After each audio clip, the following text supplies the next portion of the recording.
Welcome to the Simple Dad iPhone tutorial. In this video, I'll show you how to share contact posters on iOS 17 between two iPhones using the name drop feature. So the name drop feature is a new feature in iOS 17 where you place two iPhones together and it can basically transfer data, photos, or contacts between them. So to enable this feature, you want to go into Settings. Next, you want to scroll down until you see General, tap on it. Next, you want to tap on AirDrop, and here you want to go ahead and toggle the switch for bringing devices together. Switch this on, so enable this. And just above, you want to go ahead and tap on Everyone for 10 minutes.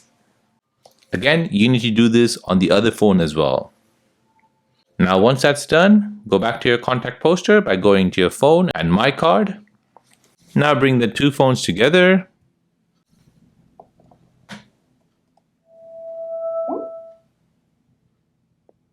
And once you do this, your contact has been shared between the two phones. And there you go. That is how to share contact posters on iOS 17 between two iPhones using the name drop feature. Now, if you're new on the channel and you want to find out more about your iPhone, your Android phone, or any other social media apps, then don't forget to subscribe to this channel. Hit the like button if you find this video useful. Thank you for watching and see you in the next one.